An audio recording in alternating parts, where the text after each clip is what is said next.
Hello and good morning everyone. I welcome you all at Eduverse IAS. I hope everyone is doing well. So today is 16 July 2024 and we are going to discuss important news and articles from The Hindu newspaper. So let's see what important news we got today to discuss. But before starting the video, for PDF join Telegram channel Eduverse IAS. Link आपको description box में provided है. Make sure video को and तक देखें so that सारी important news आपकी यहाँ पर कवर हो. तो चलिए स्टार्ट करते हैं और देखते हैं आज हमें क्या क्या डिस्कस करना है. तो आज के कुछ इंपॉर्टेंट टॉपिक्स इस तरीके से हैं. आज बहुत ज्यादा इंपॉर्टेंट टॉपिक्स हैं, मतलब कि ज्यादा नंबर ऑफ टॉपिक्स ज्यादा है यहाँ पर. तो चलिए स्टार्ट करते हैं without wasting our time. So first article here is Supreme Court to hear petitions against passing laws as a money bill. तो सुप्रीम कोर्ट यहाँ पर क्या करने जा रहे हैं, वेरियस पिटिशंस फाइल की गई. क्यों फाइल की गई हैं कि ये कहा जा रहा है कि जो हमारी हाउस है वो क्या कर रही है, लॉस को पास करने के लिए मनी बिल का रूट ले रही है. मनी बिल का रूट क्यों ले रही है, क्योंकि इसमें क्या होता है कि सिर्फ अगर लोकसभा में आपका जो मनी बिल है वो पास हो गया तो ठीक है, मनी बिल पास हो गया मतलब कि आपका वो लॉ बन गया. इसमें राज्यसभा का एज सच कोई भी इतना इंपॉर्टेंट रोल नहीं होता है. ठीक है. सो मनी बिल क्या है आपका, सो मनी बिल क्या होता है, वो किस सब्जेक्ट से डील करे तो उसको हम मनी बिल कहेंगे.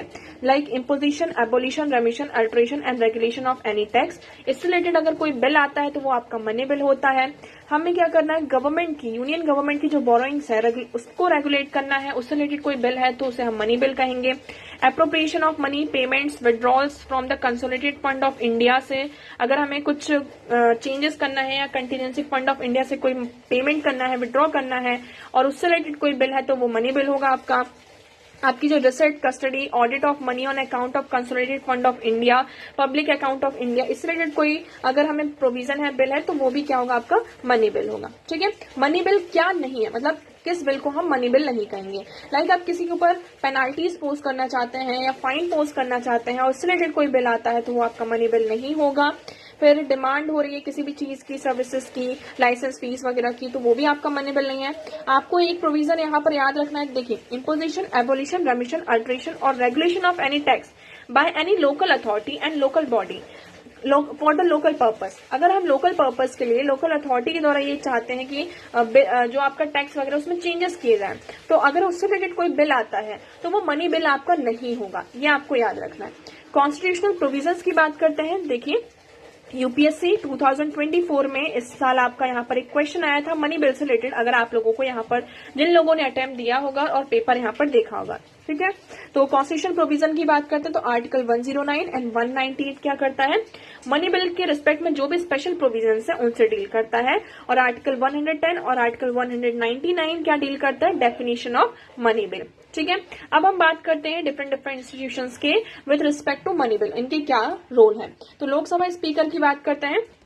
तो लोकसभा स्पीकर सर्टिफाई करते हैं कि ये बिल जो है हाउस में इंट्रोड्यूस हुआ है वो मनी बिल है या नहीं है. लेकिन इस तरीके से बहुत सारे बिल को क्या किया जा रहा था, मनी बिल की तरह सर्टिफाइड किया जा रहा था. तो सुप्रीम कोर्ट ने 2018 में ये कहा, एक जजमेंट डिलीवर किया. उन्होंने ये कहा कि जो आधार एक्ट यहाँ पर स्टेट है, इसमें जो स्पीकर का डिसीजन है उसको वो जुडिशियल स्क्रूटनी के लिए यहाँ पर होता है. राज्यसभा की बात करते हैं तो राज्यसभा ना तो मनी बिल को अमेंड कर सकते हैं, ना इसको रिजेक्ट कर सकते हैं. Rajya Sabha should return the bill with और विदाउट रिकमेंडेशन विच में बी एक्सेप्टेड और रिजेक्टेड बाय लोकसभा. राज्यसभा एक तरीके से यहाँ पर नॉमिनल बॉडी की तरह आ जाता है, जिसमें यहाँ पर मनी बिल में उनका अगर उन्होंने कोई रिकमेंडेशन दी तो उसको लोकसभा के द्वारा एक्सेप्ट किया भी जा सकता, नहीं भी किया जा सकता. It is up to the Lok Sabha. इसलिए यहाँ पर मनी बिल के तहत बहुत सारे लॉज को भी पास किया गया. इसका जो टाइम पीरियड होता है मैक्सिमम 14 डेज के अंदर राज्यसभा को वो बिल मतलब कि रिटर्न करना होता है. प्रेसिडेंट की बात करते हैं. प्रेसिडेंट इस बिल को रिजेक्ट भी कर सकते हैं, एक्सेप्ट भी कर सकते हैं, अप्रूवल दे भी सकते हैं, लेकिन इस बिल को रिकमेंडेशन के लिए रिटर्न नहीं कर सकते हैं. ज्वाइंट सिटिंग का यहाँ पर कोई भी प्रोविजन नहीं है. अगर ज्वाइंट सिटिंग का मतलब कि यहाँ पर मनी बिल के रिलेटेड में कोई भी प्रोविजन नहीं है. अब यहाँ पर क्या हो रहा है, एलिगेशंस लगाए जा रहे हैं कि मनी बिल को एज अ रूट बनाया जा रहा है जिसके तहत यहाँ पे वेरियस लॉज पास किए जा रहे हैं. For example, Aadhaar act 2016, prevention of amendments to the prevention of money laundering act 2002 and the foreign contribution regulation act 2010.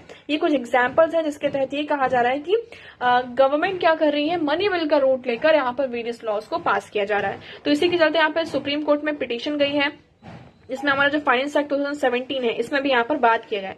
So money bill is a financial legislation that contains provisions exclusively related to revenue, taxation, government expenditure and borrowing. ये होता है आपका money bill. तो अभी इसमें देखते हैं further क्या निकल कर आता है। ठीक है, नेक्स्ट है हमारा ट्रेड डेफिसिट बाइडन 9.5% from a year ago as import outpaced export. Okay, trade deficit क्या होता है पहले तो आपको ये पता होना चाहिए। ट्रेड डेफिसिट होता है जब हमारा एक्सपेंडिचर, हम एक्सपेंड ज्यादा कर रहे हैं बट हमारा जो रेवेन्यू है वो हमारा क्या है, कम है। मतलब अगर आप महीने के 10,000 रुपए यहाँ पर कमा रहे हैं लेकिन आप खर्चा कितना कर रहे हैं, 15,000 कर रहे हैं, तो ये जो 5,000 रुपए आपका एक्स्ट्रा लगा है वो कहाँ से लेंगे? या तो आप किसी से बोरो करेंगे या किसी से लोन लेंगे, यही करेंगे ना। तो ये जो 5,000 रुपए का गैप आया है इसे हम कहते हैं ट्रेड डेफिसिट। तो अभी हाल ही फिलहाल में ये कहा जा रहा है कि ऑल्दो अगर हम देखेंगे हमारा एक्सपोर्ट बढ़ा है, मतलब कि अदर ईयर की कंपैरिजन में देखेंगे हमारा जो एक्सपोर्ट है वो 2.5% यहाँ पे ग्रो हुआ है, ज्यादा बढ़ा है। लेकिन इसने क्या किया, इम्पोर्ट ने आउटपेस कर दिया। जितना हमने एक्सपोर्ट नहीं किया हमने उससे ज्यादा इम्पोर्ट कर लिया, है ना। तो इसलिए ये जो ट्रेड डेफिसिट है वो हमारा 9.5% यहाँ पर बढ़ चुका है। इतना क्लियर हुआ? चले नेक्स्ट मूव करते हैं। नेक्स्ट आर्टिकल है will centre shift education to stateless, ask Stalin. अब यहाँ पर जो तमिलनाडु के चीफ मिनिस्टर हैं उन्होंने ये पूछा कि क्या सेंटर यहाँ पर एजुकेशन को स्टेट लिस्ट में शिफ्ट करेगी। देखिए, पहले हमारी 3 लिस्ट होती है, एक होती है यूनियन लिस्ट, दूसरी होती है स्टेट लिस्ट और तीसरी होती है कंकरेंट लिस्ट। ठीक है, यूनियन लिस्ट में जो भी सब्जेक्ट्स होते हैं तो उस पर कौन एक्सक्लूसिवली कौन लॉज बनाता है, यूनियन बनाता है। स्टेट लिस्ट में आपका स्टेट बनाता है और कंकरेंट लिस्ट में स्टेट प्लस यूनियन दोनों यहाँ पर बनाते हैं। बट ज्यादातर जो तवज्जो होगी किसको दी जाएगी, आपको यूनियन को दी जाती है। पहले एजुकेशन की बात करते हैं। जो गवर्नमेंट ऑफ इंडिया एक्ट 1935 से ही उनका जो मेन प्रोविजन ये था कि हमें फेडरल स्ट्रक्चर रखना है, तो उन्होंने एजुकेशन ही जो सब्जेक्ट था उसको प्रोविंशियल लिस्ट में यहाँ पर रखा था। ठीक है, आफ्टर इंडिपेंडेंस, पोस्ट इंडिपेंडेंस भी हम क्या देखते हैं, ये जो सब्जेक्ट था वो स्टेट सब्जेक्ट ही था एजुकेशन। बट क्या होता है, ड्यूरिंग द इमरजेंसी स्वर्ण सिंह कमेटी ने रिकमेंड किया कि हमें इस एजुकेशन को क्या करना चाहिए, ये जो सब्जेक्ट है इसको कंकरेंट लिस्ट में मूव करना चाहिए। और ये होता है आपका 42nd कॉन्स्टिट्यूशनल अमेंडमेंट एक्ट 1976 के तहत। तो अभी ये कहा जा रहा है कि क्या हमें ये इमरजेंसी के टाइम पर जो ये डिसीजन लिया गया था इसको अब रिवोक करना चाहिए, हमें एजुकेशन को स्टेट लिस्ट में फिर से ट्रांसफर करना चाहिए। क्योंकि देखिए, नॉर्दर्न स्टेट्स की हम बात करते हैं, सदर्न स्टेट्स की बात करते हैं, लैंग्वेज का इतना ज्यादा डिफरेंस है, बहुत सारी चीजों में डिफरेंसेस देखने को मिलते हैं। और ये जो हमारे एग्जाम्स होते हैं लाइक एनटीए के दौरान नीट वगैरह ये सारे कंसल्ट करवाए जाते हैं, तो इसमें हमें थोड़ी सी प्रॉब्लम होती है। तो हम इसको एलिजिबिलिटी फ्रॉम जो मेडिकल एडमिशन के लिए होते हैं इसमें बहुत सारी प्रॉब्लम्स आती हैं।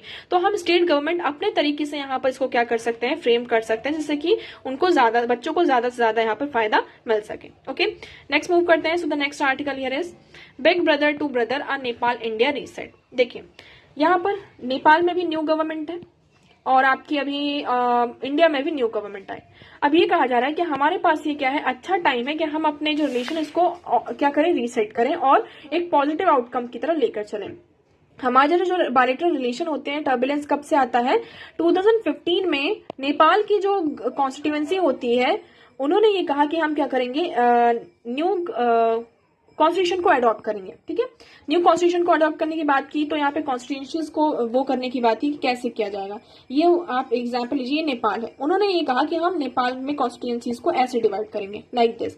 तो इससे क्या होगा, ये मतलब इससे ये प्रॉब्लम आ रही थी कि ये जो तराई प्लेन है यहाँ पे जो मदेशी एक्टिविस्ट रहते थे, लोग रहते थे, उनको ये प्रॉब्लम आ रही थी कि हम किस कॉन्स्टिट्यूएंसी से मतलब ऐसे बिलोंग करेंगे, हमें तो बहुत ज्यादा प्रॉब्लम हो जाएगी।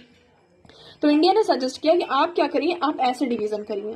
लेकिन यहाँ पे इस चीज को नहीं माना जाता है और जिसकी वजह से यहाँ पे इंडिया क्या करता है, 6 मंथ्स का यहाँ पे ब्लॉकेड भी लगाता है। ठीक है, इससे क्या हुआ, यहाँ पर नेपाल जो है वो चाइना के ज्यादा पास चला गया। अब यहाँ पर कौन आ जाता है, आपका चाइना यहाँ पर आ जाता है। वहां की जो गवर्नमेंट ओली जो रहते हैं वो शार्पली रिएक्ट करते हैं और बीजिंग के साथ यहाँ पर 10 एग्रीमेंट साइन करते हैं, जिसमें पावर, ट्रांसपोर्ट, ट्रेड वगैरह, जिससे कि वो उनका एक्सट्रैक्ट हो। ठीक है, ये सारी चीजें हुई। उसके बाद आप सभी को याद होगा, नेपाल में जब अर्थक्वेक आया था तो इंडिया ने बहुत ज्यादा हेल्प करी, लेकिन उस हेल्प को हमने क्या किया, बहुत ज्यादा ढिंडोरा पीट दिया, जिससे क्या हुआ, उनके जो सेंटिमेंट्स थे, है ना, लोगों के वहां पर जो लोग थे उनके जो सेंटिमेंट्स थे वो बहुत ज्यादा हर्ट होते हैं। तो ये भी एक रीजन बनता है। तो ये कहा जा रहा है इस आर्टिकल में कि अब हमें ये सारी चीजों को भुलाना होगा और हमारा जो नेशन का, हमारा जो बात करते हैं दैट प्रेजेंट डे नेपाल और the India aggressive band call for replacing the national motto Satyamev Jayate with Satyameva Jayate following update on political में पब्लिश्ड इन इंडिया इन 2019। तो अब ये कहा जा रहा Nepal's constitution was amended to add a Limpiad Kalapani triangle to a map on a north west. इसी के चलते जब ये इश्यूज आते हैं तो जो काला पानी ये सारी जो एरिया था उसको नेपाल का पार्ट बनाते हैं और ये सारी चीजें करते हैं। सो इस आर्टिकल में यही है कि अब हमारे पास टाइम है कि हमें क्या करना होगा, जो हमारी ये जो मतलब कि मतभेद है उसको हटाना होगा, क्योंकि नेपाल जो है हमारा क्लोजेस्ट और नियरेस्ट यहाँ पर क्या है नेबर है। तो इंडिया की जो नेबरहुड फर्स्ट पॉलिसी है इस पर फोकस करना होगा और नेपाल के साथ जो भी हमारे डिफॉल्ट्स हैं उसको हमें रिजॉल्व करना होगा, क्योंकि नेपाल के साथ हमारा क्या है रोटी और बेटी वाला रिश्ता है। कैसा? रोटी एंड बेटी का यहाँ पर रिश्ता है। यहाँ पर सिर्फ हमारे साथ ट्रेड और दूसरे रिलेशन ही नहीं है, हमारे यहाँ शादियां भी होती है नेपाल से इंडिया और इंडिया से नेपाल। तो इस आर्टिकल में इस पर फोकस किया जा रहा है। साथ साथ हम क्या कर सकते हैं, जो हमारा एजुकेशन सिस्टम है उसमें भी चेंज कर सकते हैं। जो नेपाल स्टडीज है इस पर फोकस किया जा सकता है, जिससे कि हमारा जो इंडिया का एकेडमिक डिसिप्लिन है फॉर द नेपाली स्टूडेंट्स वो यहाँ पर थोड़ा चेंज होगा। तो इससे हमारे जो रिलेशन होंगे, जो सॉफ्ट पावर के हम जिस सॉफ्ट पावर की बात करते हैं वो हमारा यहाँ पर बढ़ेगा। आई होप आपको ये क्लियर होगा। नाउ नेक्स्ट आर्टिकल की बात करते हैं। Next article is the toll that extreme heat takes on women. Extreme heat का सभी के ऊपर यहाँ पर असर हो रहा है, जिससे कि जो लोगों की वर्किंग प्रोडक्टिविटी है वो यहाँ पर रिड्यूस हो रही है। बट इसका सबसे ज्यादा जो असर है आपको किसमें देखने को मिलेगा, जो हमारा वल्नरेबल सेक्शन है, example women and children. Women की बात करते हैं। विमेन का काम सिर्फ यहाँ पर क्या हो जाता है, घर में खाना बनाना ही नहीं होता, खाना बनाने के साथ साथ और भी सारी रिस्पॉन्सिबिलिटीज होती है, like cooking, cleaning, fetching water, fuel. अभी भी बहुत सारे प्लेसेस पर आप देखेंगे स्टिल जो विमेन होती हैं, जो ट्रेडिशनल मेथड ऑफ कुकिंग होता है उसको यूज किया जाता है, जिसमें वो ईंधन वगैरह यहाँ पर यूज करती हैं। इससे क्या होता है, आप कभी किचन में जाकर देखिएगा, सिर्फ अगर ट्रेडिशनल मेथड को भूल जाइए, अगर हम यहाँ पे जो गैस है एलपीजी सिलेंडर का भी, even we are using LPG cylinder, तो भी आप देखिएगा जब गर्मी होती है आप किचन में जाते हैं तो वहां किचन का जो टेम्परेचर होता है वो बहुत ज्यादा हाई होता है। और हमारा जो कितने भी अगर आप यहाँ पर आपकी लाइफस्टाइल हो जाए, कितना भी आप अपने घर को सही कर ले, लेकिन आप किचन में जाके एसी तो लगवाने वाले नहीं। फैन की बात करते हैं, अगर फैन हम यहाँ पर यूज करते हैं तो उससे भी यहाँ पर क्या होता है, जो फ्लेम होती है वो यहाँ पर इधर उधर होती है, जिससे कुकिंग में प्रॉब्लम आती है और ज्यादा यहाँ पे प्रॉब्लम आती है। तो इससे क्या होता है कि देखिए जो हीट है वो वुमेन की प्रोडक्टिविटी को और ज्यादा क्या कर रहा है, यहाँ पर आपका लीड कर रहा है, उनको कम कर रहा है। इससे यहाँ पर वेरियस जो हेल्थ इश्यूज है उसको लीड कर रहा है। फॉर एग्जाम्पल यहाँ पर डिहाइड्रेशन, ये सारी चीजें हो रही हैं। उसके साथ हम देखेंगे हार्मोनल इनबैलेंस, ये सबसे बड़ी प्रॉब्लम है। हार्मोनल इनबैलेंस के कारण क्या होता है, उनकी जो मेंस्ट्रुअल साइकिल होती है वो इम्प्रॉपर होती है, इरेगुलर होती है, जिसकी वजह से यहाँ पे प्रेगनेंसी में प्रॉब्लम होती है। ये वी ऑल नो दैट कि अगर मेंस्ट्रुअल साइकिल में प्रॉब्लम हुई, इरेगुलरिटीज होती है, तो ये किसको लीड करता है, यहाँ पर प्रेगनेंसी में जो चेंजेस होते हैं उसको यहाँ पर लीड करता है। और जो प्रेगनेंसी होती है उससे हमारी बॉडी भी बहुत ज्यादा अफेक्ट होती है। तो इस आर्टिकल में यही कहा जा रहा है कि हमें क्या करना चाहिए, जो विमेन का बर्डन है ना, जो ग्रैपल है, जो टेम्परेचर के कारण यहाँ पर जो चीजें हो रही हैं, so millions continues to face worse heat related losses with no respite in sight, strengthening their resilience to heat stain to the need for R. अभी हमारी जरूरी कि किस तरीके से हम अर्बन प्लानिंग करें, हमें यहाँ पर क्लाइमेट फ्रेंडली प्लानिंग करनी होगी, जिससे कि ये जो बर्डन है इस चीजों को हम कम कर सकें। And we cannot talk about adaptation and resilience without addressing the social power gradient that determines women's capacity to face the crisis we are experiencing. तो यहाँ पर सिर्फ हम बाहर जाके काम करते हैं तो हमें लगता है कि हाँ ठीक है इतनी गर्मी है, लेकिन अगर हम घर में काम करते हैं तो वो इतनी ज्यादा नहीं है। और हम पुअर पॉवर्टी की बात करते हैं, इंडिया में हम बात करते हैं तो हमारे इतने ज्यादा तो हम अमीर है नहीं कि सबके घर में कूलर, हम किचन में एसी, कूलर, ये सारी चीजें यहाँ पर लगवा के रखेंगे। तो फिर भी हमें क्या करना होगा, हमें जो नेचुरल कूलिंग यहाँ पर सब्सटेंस है उसको अवेलेबल कराना होगा, जिससे कि हम क्या कर सकें, ये जो प्रॉब्लम है ना वुमेन जो ये फेस कर रही है उससे वो डील कर सकें। नेक्स्ट मूव करते हैं। Next article is ICAR to release 323 new varieties of 56 crops today. हम यहाँ पर 56 क्रॉप्स की 323 जो न्यू वेराइटीज है उसको यहाँ पर जो Indian council of agriculture research है उनके द्वारा यहाँ पर रिलीज किया जा रहा है। एक्चुअली यहाँ पर क्या है 96 फाउंडेशन डे है, इसी के चलते यहाँ पर क्या है Indian council of agriculture research ने न्यू सीड्स वेराइटी उनका एक प्रोग्राम है। इस प्रोग्राम का नाम क्या है आपका one scientist one product, one scientist one product programme launch किया, जिसमें 5500 जो साइंटिस्ट हैं वो रहेंगे और ये आपका पूरा 100 डेज का प्रोग्राम। इसमें 100 न्यू सीड्स की वेराइटीज और उतने ही नंबर में जो टेक्नोलॉजीज है उसको भी यहाँ पर क्या किया जाएगा, लेकर आया जाएगा, जिससे कि हमारा जो इंडिया का एग्रीकल्चर सेक्टर है वो यहाँ पर बूस्ट करे। ठीक है, सो आईसीएआर क्या है आपका? ICAR is an autonomous organisation है जो कि आपका department of agriculture research and education under the ministry of agriculture and farmers welfare के अंडर आती है। इसका पहले क्या नाम था? Formerly it is known as Imperial Council of agriculture Research. ये कब स्टैब्लिश हुआ? 1929 में as a registered society under societies regulation act 1860 के तहत इसको स्टैब्लिश किया गया था। ओके, उसके बाद इसका मैंडेट क्या है? ये आपकी एपेक्स बॉडी है। एपेक्स बॉडी मतलब इंडिया में कहीं पर भी अगर हॉर्टिकल्चर, फिशरीज, एनिमल साइंस से रिलेटेड कुछ भी यहाँ पे एजुकेशन प्रोवाइड करना है, रिसर्च को मैनेज करना है, कोऑर्डिनेशन करना है, गाइडिंग करना है, तो कौन करेगा? आईसीएआर। हेडक्वार्टर आपका न्यू दिल्ली। तो आपको ये यहाँ पर इस बॉडी के बारे में पता होना चाहिए। नेक्स्ट हम बात करते हैं लास्ट आर्टिकल आज का, world's rarest whale may have washed up on beach in New Zealand. देखिए, जिस एनिमल को हमने देखा है कुछ रिसर्च करने, मतलब हमने उसको लिविंग देखा है, जिंदा देखा, तो हम उस पर रिसर्च कर सकते हैं, उसके बारे में पता लगा सकते हैं कि वो क्या खाता होगा, क्या पीता होगा, किस कंडीशन में रहता होगा। लेकिन ये जो व्हेल है इसको हमने कभी जिंदा नहीं देखा, तो हमने इसको सिर्फ हमेशा इसकी हमें डेड बॉडीज ही मिली हैं। तो अभी एक्चुअली हुआ क्या है, न्यूजीलैंड के ओतागो बीच में ये जो स्पैड टूथ है, ये स्पैड की तरह, आपने स्पैड देखा, इस तरीके से इसके टूथ होते हैं, ये इस तरीके से आपका पूरा वेल है। तो ये जो स्पैड टूथ वेल है ये हमें बीच में मिला है। अब यहाँ पे साइंटिस्ट कह रहे हैं कि कंटिन्यूसली हमें इसी बीच पर मिला है ना, कि हमें 2-3 बार हो चुका है। So we know very little, practically nothing about the creature. हमें यहाँ पर क्या, this is going to lead some amazing science and world first information. ये यहाँ पर साइंस के लिए बहुत ज्यादा अमेजिंग हो सकता है। अब इसमें लेकिन हमने इसको कभी जिंदा नहीं देखा, तो हमारे लिए थोड़ा सा ही मतलब कि प्रॉब्लमेटिक हो सकता है, मतलब कि चैलेंजिंग हो सकता है, नॉट प्रॉब्लमेटिक, चैलेंजिंग हो सकता है उनके बारे में पता करना कि किस कंडीशन में रहते हैं, कहाँ रहते हैं, कितना यहाँ पे मतलब कि किस चीज रहती है। तो न्यूजीलैंड की जो इंडिजीनियस पीपल है वो वेल्स को क्या कंसिडर करते हैं, सैक्रेड ट्रेजर की तरह, उसका बहुत ज्यादा कल्चरल सिग्निफिकेंस है। इसी के चलते इंडिजीनियस लीडर्स ने क्या किया, ट्रीटी साइन किए, लीगल पर्सन, जिसमें यहाँ पर उन्होंने डिक्लेयर किया है कि जो उनके लॉज है प्रैक्टिसिंग नेशन में प्रैक्टिस किए जाते हैं वो इन पर कोई भी असर ज्यादा इन पर ना हो। ठीक है, अब फर्दर देखते हैं इसमें हमारे सामने क्या न्यू डिस्कवरी निकल कर आती है। बट आई होप आपको यहाँ पर ये क्लियर होगा आर्टिकल। सो आज के न्यूज़पेपर में इतने ही इंपॉर्टेंट आर्टिकल्स थे। आई होप आपको सारी चीजें क्लियर होंगी, बट स्टिल अगर कोई डाउट लगता है तो आप कॉमेंट सेक्शन में कॉमेंट करके पूछ सकते हैं। वीडियो कैसा लगा एक बार कॉमेंट सेक्शन में जरूर बताइएगा। अगर वीडियो पसंद आया हो तो उसे लाइक करना, चैनल को सब्सक्राइब एंड शेयर करना ना भूलें। So that's for all today. Thank you so much for discussion.